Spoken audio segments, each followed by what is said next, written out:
오늘이 6월 1일 첫날인데 또 첫 주일입니다. 그래서 뭐 긴가민가 이게 5월의 마지막 주일인가 뭐 이렇게 착각하신 분들도 있을 테고, 그렇지만 6월달 벌써 새로운 달이 시작되었습니다. 아까 기도에도 말씀하셨지만, 그리고 또 우리 안창일 집사님도 얘기했지만은 여름을 보통 6월달부터라고 얘기하니까 여름이 된 것 같습니다. 요즘 뭐 여러 가지로 분주하고 또 사회적으로도 여러 가지 이슈가 있습니다만은 때로 우리가 그런 생각하죠. 뭐 요즘 지난번에도 우리 전사님께서 교회에 대한 이야기 했지만, 우리 믿는다는 게 뭔지, 믿는 사람들의 모습은 어떠해야 되는지 이런 고민들을 많이 할 때입니다. 그래서 우리가 도저히 함께 할 수 없을 것 같은 사람들, 우리가 용납할 수 있는 범주를 넘어선 사람들, 세상을 바라보는 방식이 너무나 다른 사람들, 그 가운데 특히 그리스도인들이 있다면 그들도 우리의 범주 안에 포함시킬 수 있을까 고민하는 때입니다. 너무 보수적이어서, 또 어떤 쪽으로는 너무 진보적이어서, 또는 우리가 겪는 사람들이 너무 이기적이어서, 너무 세속적이어서, 그런데도 그들도 결국은 그리스도인으로 받아들여야 하는 것이 아닌가, 이런 고민들을 하게 됩니다. 금요일에 논문 심사를 하나 했는데, 그 논문은 한국 교회의 문제를 이렇게 진단하면서 논문을 발전시킨 내용이었습니다. 한국 교회의 문제를 두 단어로 정리했는데, 사유화와 기업화, 이렇게. 그러면서 사유화와 기업화를 어떻게 극복할 것인가. 사유화라는 얘기는 교회를 자기 것으로 삼아가지고, 자기 것처럼 해서 아끼고 그러면 좋은데, 자기 것처럼 하면서 이제 소유를 주장하고 자기가 이제 임의로 주장하려고 하니까 그걸 사유화라고 하겠고요. 또 교회가 지속 가능하고 성장해야 되니까 이제 그걸 기업형으로 해야 그게 가능하다라고 보니까 한국 교회의 사유화와 기업화라는 것을 문제 삼아서 이제 논문을 발전시켰어요. 목회자와 또 교회의 지도자들이 교회를 사유화하고 기업화하는 것을 극복할 대안이 무엇인가, 이런 이제 대답을 찾고자 했는데, 결론은 교회를 사람이 아니라 하나님이 주도하는 곳으로 다시 회복시켜야 한다는 것이었습니다. 그 일을 이제 선교라는 단어로 썼는데요. 즉 선교하는 교회가 되어야 한다는 것이고, 그런 면에서 오늘 본문도 그런 각도에서 살펴볼 수 있을 것 같습니다. 오늘 본문에서 바울은 지금 디모데에게 가고자 한다, 이런 표현을 쓰고 있어요. 가고자 한다. 내가 너한테 가고자 하는데, 지금 너한테 곧 가야 되는데, 그런데 혹시 내가 늦을지 모르니까 편지를 먼저 써보낸다, 이런 뜻입니다. 지금 가서 당장 너에게 지시해 줄 내용이 있는데 내가 늦을지도 모르니까 그 중요한 내용을 먼저 편지로 써서 보내겠다, 이런 내용입니다. 그래서 지금 바울은 디모데에게 지금 디모데 전서라고 되어 있는 이 편지를 보내고 있는 것이죠. 바울이 긴급하게 디모데에게 알리고 싶은 내용은 바로 오늘 본문에서 보면 하나님의 집에서 어떻게 행해야 할지, 그러니까 교회에서 어떻게 할지, 믿음의 공동체인 교회에서 어떤 행동을 해야 하는지에 관한 것이죠. 교회에서 도대체 어떻게 행동해야 되느냐, 이 얘기를 너에게 전해주고 싶다, 이거예요. 그래서 빨리 가서 알려줘야 되는데 늦으니까 편지로 써서 먼저 그 내용을 알려주겠다, 이런 뜻입니다. 그런데 바울은 그 대답으로 교회에서 이렇게 하라라는 내용을 말하고 있지 않죠. 오늘 본문에서 그런 내용은 없습니다. 그보다 더 본질적인 대답을 전하고 있습니다. 바울은 교회는 어떤 곳인가에 대해서 말하고 있죠. 그냥 교회에서 어떻게 하라라는 내용을 전하겠다고 얘기하지만, 교회에서 이것을 해라라는 게 아니라 교회는 이런 곳이다 라고 교회의 본질에 대해서 얘기하고 있어요. 다시 말해 교회의 정의를 내리고 있습니다. 교회가 어떤 곳이라는 정의가 분명하게 된다면 교회에서 할 일도 따라서 나오기 때문일 겁니다. 바울이 말하는 교회는 어떤 곳인지 오늘 본문에서 세 가지의 대답, 즉 세 가지의 정의를 찾을 수 있습니다. 바울은 지금 교회에서 어떻게 하라라는 얘기보다는 교회는 이런 곳이다 라고 얘기를 하고 있어요. 첫째는 교회는 하나님의 집이라는 거죠. 15절에서 바울은 이 집이라는 단어를 두 번 사용하고 있습니다. 하나님의 집, 그리고 이후에 이 집이라고 말하고 있습니다. 여기서는 이 집은 건물 아니죠. 가정, 식솔, 식구를 말하는 거죠. 하나님의 집이라는 단어는 구약에서는 이스라엘 민족을 의미하는 것으로 여겼고 후에는 좁은 의미로는 유대인들을 말하는 것으로 사용되었습니다. 물론 우리가 아는 것처럼 모세와 함께 광야 생활을 할 때 하나님의 집, 그러면 그것은 뭐냐면 눈에 보이는 장소인 성막을 의미했습니다. 그러다가 이스라엘 왕국이 건설된 후로는 다윗과 솔로몬 때를 지나면서 예루살렘 성전이 바로 하나님의 집이다, 이렇게 의미가 되었죠. 구약 성서를 나타내고 있는 70인역에서도 하나님의 집을 눈에 보이는 건물로 언급하기도 했습니다. 근데 이제 예루살렘 성전이 파괴됐잖아요. 이제 뿔뿔이 다 흩어졌습니다. 지중해 각 지역으로 흩어진 이 교회가 바로 이제 하나님의 집인데, 그것은 결국 뭐냐? 신앙 공동체를 의미하는 것으로 이야기하기 시작된 거죠. 히브리서 3장 6절에서도 우리는 그의 집이라, 사람을 표현해서 그 집이라고 표현했고요. 베드로전서 2장 5절에서도 너희는 산돌같이 신령한 집으로 세워지고 라고 말하고 있는 것으로 보아 이제 신약 성경에서는 하나님의 집은 바로 신앙 공동체를 의미하는 것으로 정착되었습니다. 그렇다면 건물이 아니라 사람으로 구성된 신앙 공동체인 하나님의 집의 특징은 무엇일까요? 그것은 바로 지금 디모데가 함께 목회를 하고 있는 것처럼, 아마도 에베소 교회처럼 유대인과 이방인이 함께 이루는 신앙 공동체였다는 사실입니다.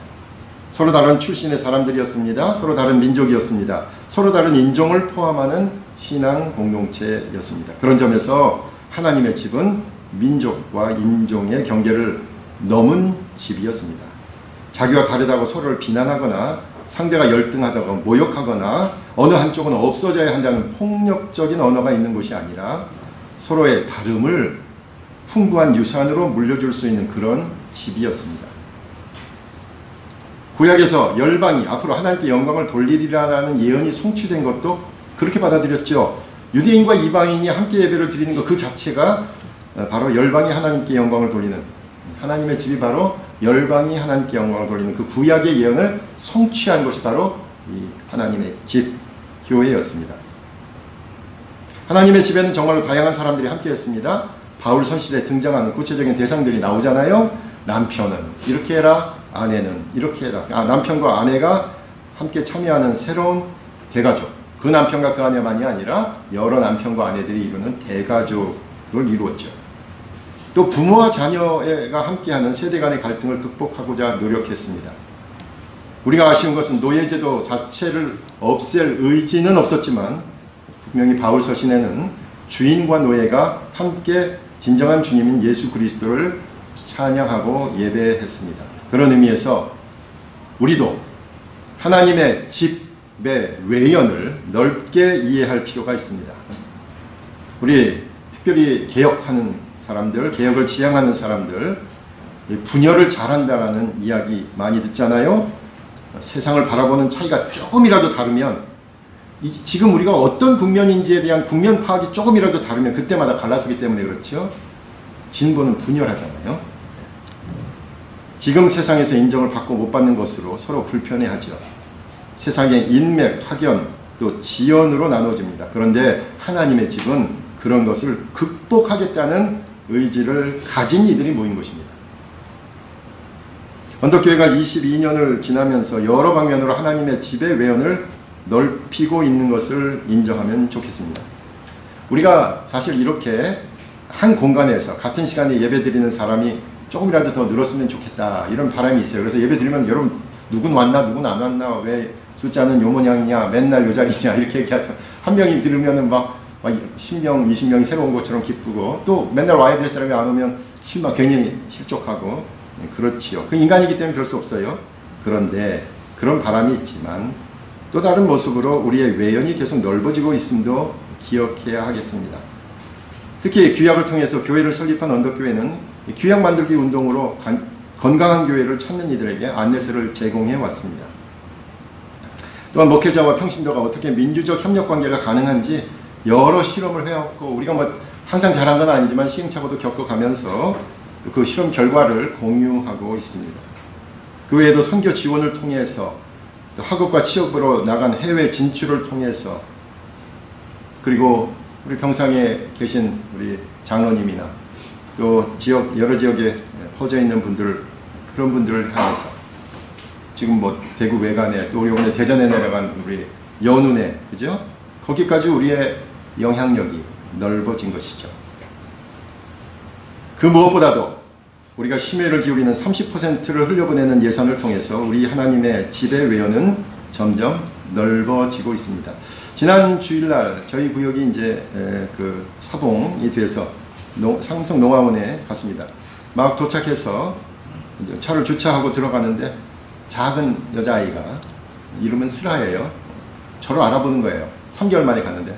매달 받고 가니까 저는 3개월 만에 보는 거 아니에요? 그전엔 다른 구역에 갔으니까요. 몸도 가냘프고 영양 상태가 부족한 것 같고 주의력도 산만한 것 같은 그 초등학교 저학년 아이가 3개월 전에 저를 만났다는 거예요. 그때 샌드위치 같이 만들었다는 거예요. 그러면서 저를 기억하는 거예요. 저는 그때 깨달았습니다. 언덕이라는 하나님의 집은 거기까지 처마가 뻗쳐 있다 라는 것을 깨달았습니다.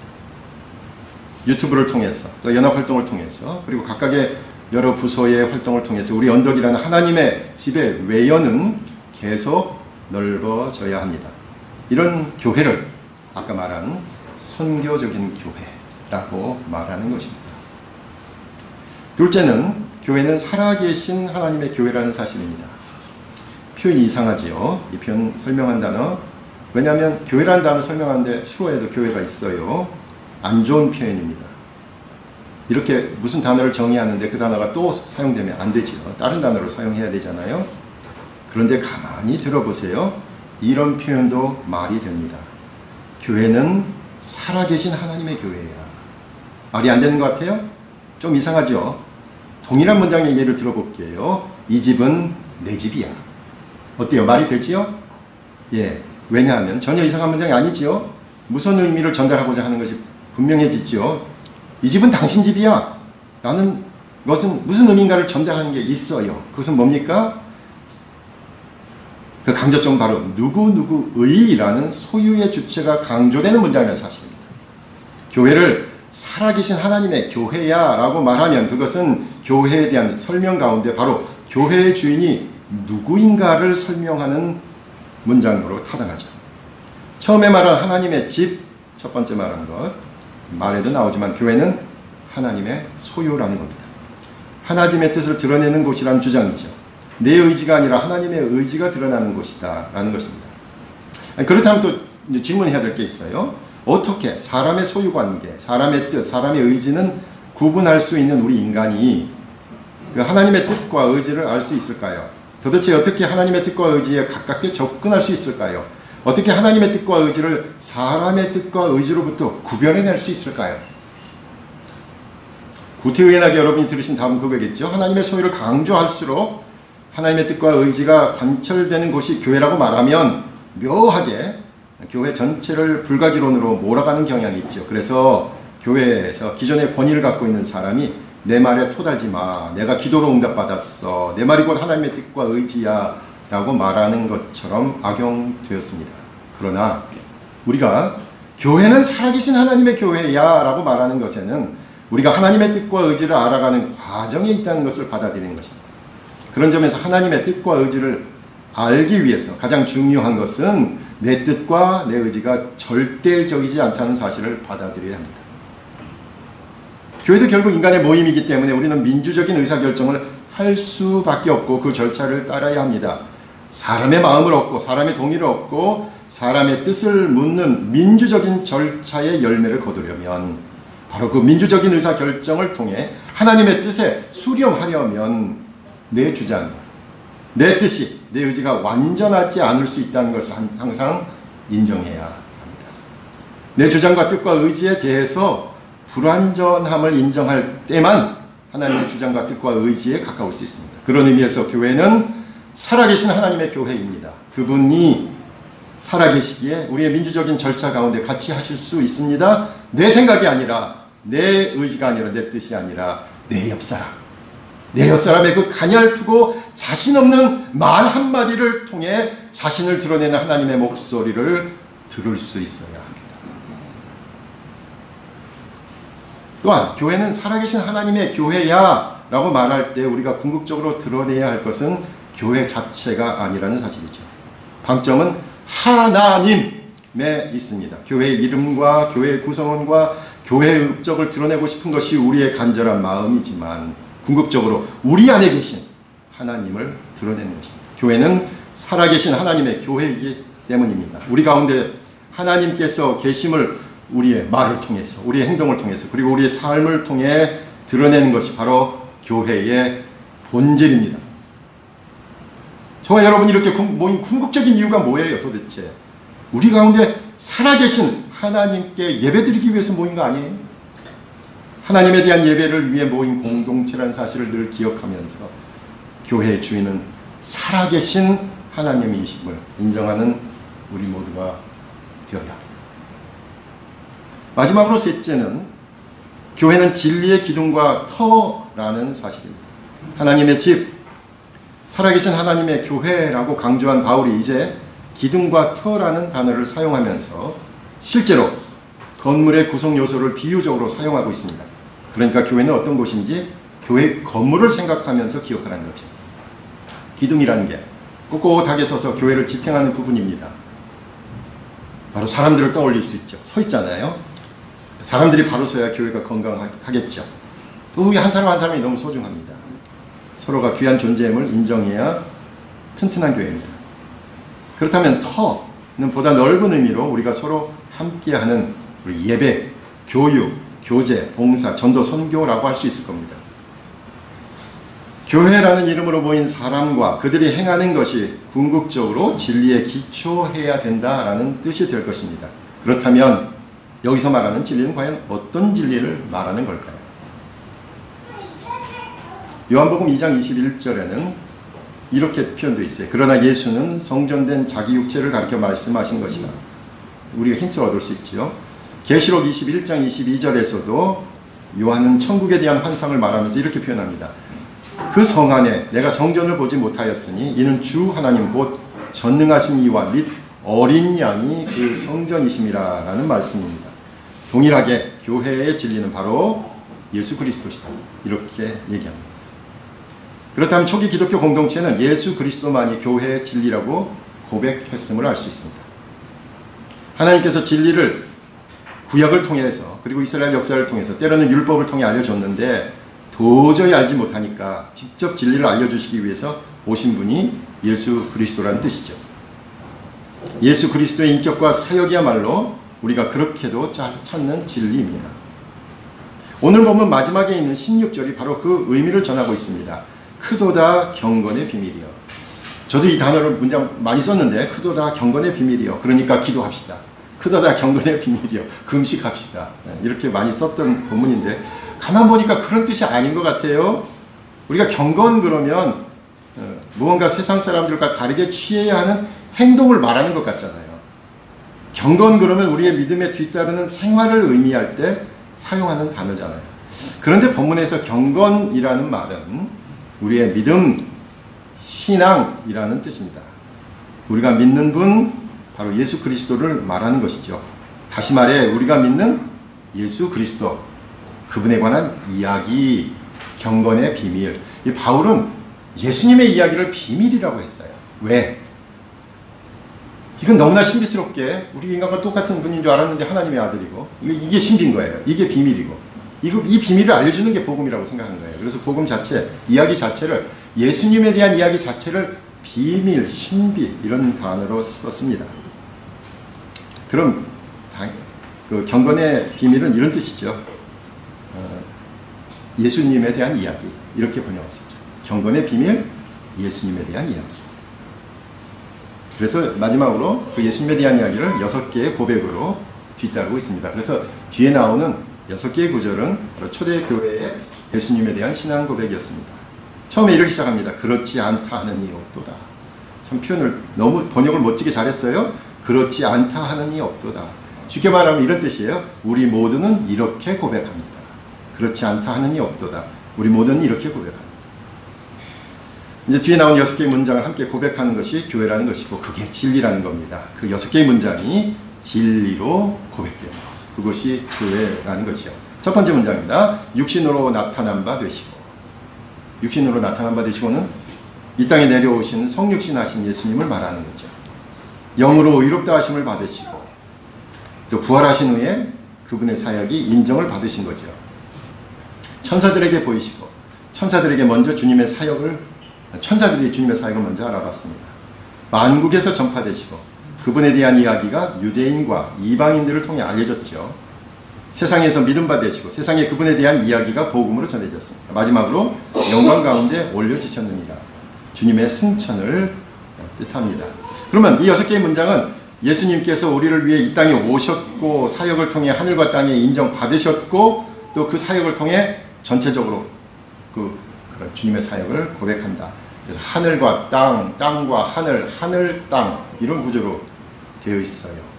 6개의 고백에는 특히 예수님께서 육신으로도 영으로도 또 예수님께서 이 땅에서 또 저 하늘에서 천사들에게 뿐만 아니라 만국에도 세상과 영광을 비교하면서 둘 모두를 포함하고 있습니다. 이게 주목하셔야 됩니다. 우리가 읽는 경건의 비밀, 예수님의 이야기에는 우리가 흔히 얘기하는 고난과 십자가, 부활에 대한 구체적인 언급은 없지만 경건의 비밀에는 그 예수 그리스도의 이야기에는 전 우주적인 승리를 거두시는 분임을 분명하게 고백하고 있습니다. 우리를 너무나 잘 아는 분, 예수 그리스도 그분은 육신의 것이나 영의 것이나 땅에서나 하늘에서나 현재와 미래 모든 영역에서 승리한 분이라는 사실입니다. 특별히 이게 수동태로 되어 있잖아요. 또 헬라어에서 많이 쓰는 미완료형이에요.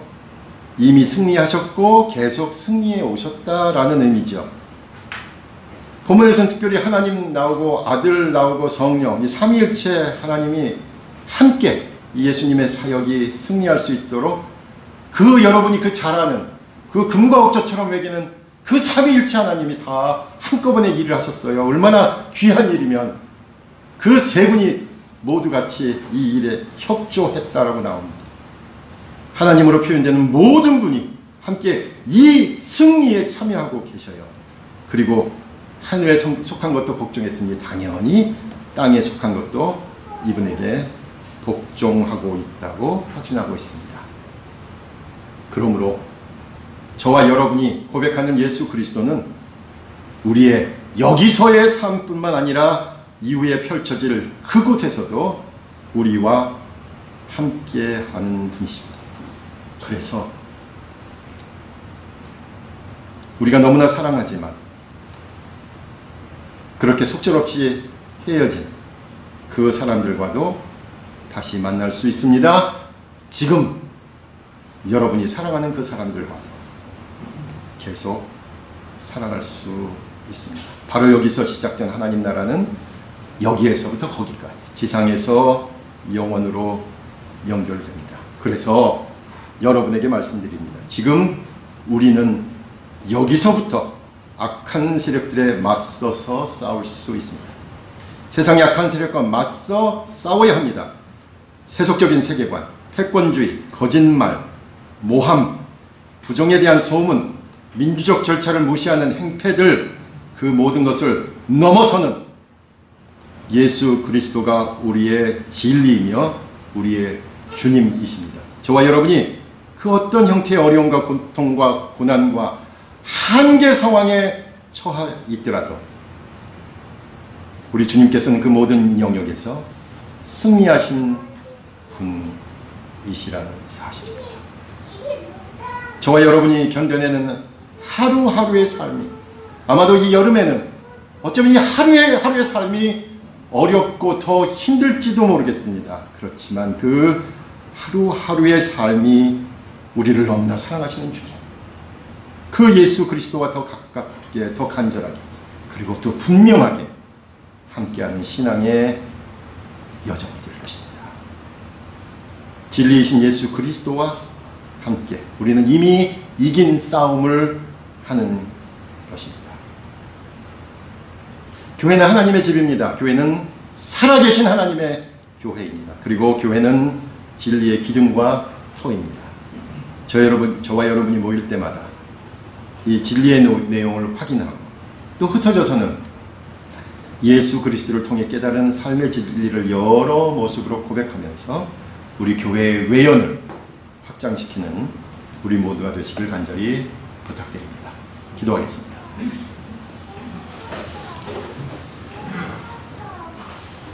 아버지 하나님 감사합니다.